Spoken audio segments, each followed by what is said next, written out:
Hello and welcome everyone. Today we're exploring how to make the most of SpacesEDU in K-3 classrooms. Whether you're just getting started or looking for new ways to engage your young learners, these tips will simplify your workflow and enhance student learning.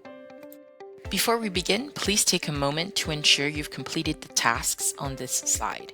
You should have a SpacesEDU account, a class with students, either manually created or rostered by your school or district, and have invited families and co-teachers to foster collaboration. You can find the QR code logins in the People tab in your class under Students. Print these for your students and make sure to store them in a safe place. Now take a moment to reflect on your current documentation process. I know this varies by grade level and access to technology, but think about this. What learning moments do you want to capture and share on SpacesEDU? And who should be involved in this process? We'll address this second question later, but for now, let's take a look at different ways to set up your SpacesEDU class for successful digital documentation. What I'm sharing today comes from experienced SpacesEDU educators who have successfully integrated these practices into their workflows. Let's explore 3 different options to help you do the same. Option 1 is the most out-of-the-box approach for keeping things simple. The goal here is to foster class engagement and build a strong sense of community within the class space. You can use the class space to share a weekly summary of what's being taught, showcase classroom activities, highlight student work, post special events like field trips, important announcements, and reminders. You might even include suggestions for how families can extend learning at home. With visibility settings and interactivity options, you have control over how students engage. Do you want everyone to see each other's work, or would you prefer posts to remain private? Adjust these settings to best fit your classroom needs. Moving on to option 2. Some educators use both the class space and the one-to-one space. They will share general communication and announcements in the class space and individual student learning in one-to-one spaces. Now let's take a closer look at this setup in my SpacesEDU class. Here I've created a one-to-one space called my Learning Journal. Now let's navigate to Maylin's one-to-one space. You'll see that this post was created by Maylin herself. It's super simple, just a video attachment with no text, but she recorded herself reading a passage. Once she published it, I assessed her mastery. In another post, Maylin took a photo of her project and added an audio reflection.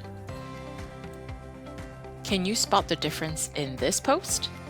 Since it was shared by the teacher, it includes more details.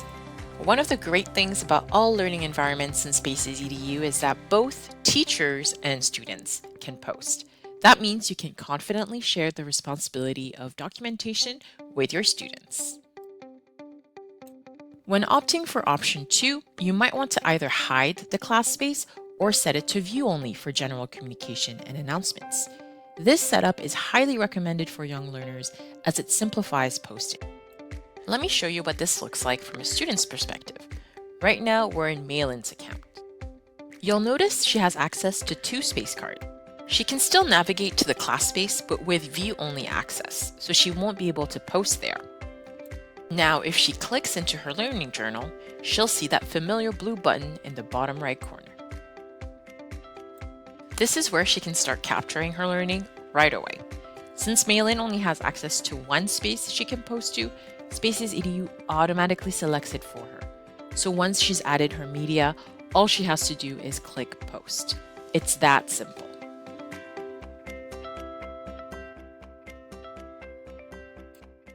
And finally, option 3. This is a similar setup to option 2, but with more one-to-one spaces. One for different subjects, units, and themes. Here's what this could look like in practice. In this class, I've created one-to-one spaces for different subjects and one for core competencies.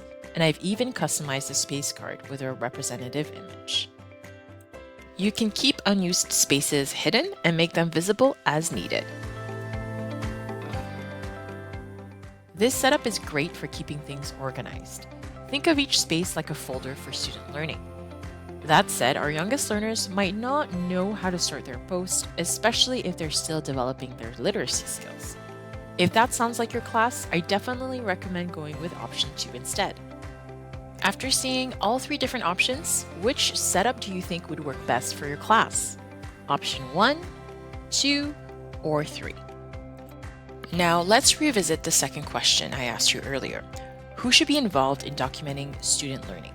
Should it be just you, the teacher, just the student, or perhaps a collaborative partnership between both? The good news is any of the proposed setups can support your approach. However, if you want your students to take an active role, they'll need your support to build their digital skills and a sense of ownership over their learning. Here are 3 ways SpacesEDU educators have successfully done this in their schools. First, teach your students how to share their learning. Our Lady of the Rosary Catholic Elementary, a French school in Eastern Ontario, has done this beautifully. In a partner story, they showcase how young learners confidently post their own artifacts through videos and photos.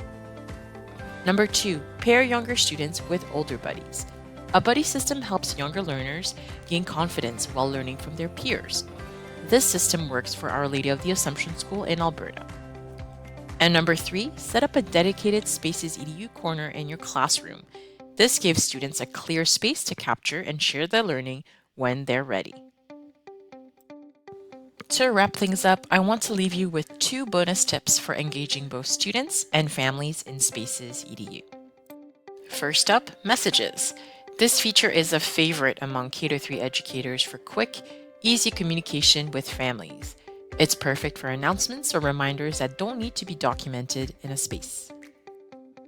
You can use channels for group messaging, or send messages directly to individual and select family members or students.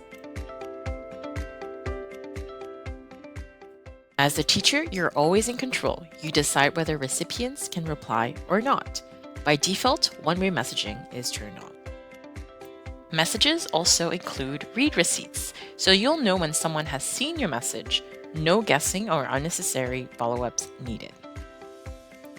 Now let's move on to our second tip, which is all about making your space description more dynamic, especially for your young learners. Many educators like to personalize the description by adding media attachments. This is a great way to welcome students and families to the space in a video or audio recording, set clear expectations, and share the purpose or objectives for that particular space. It's also a perfect spot to include helpful resources for families.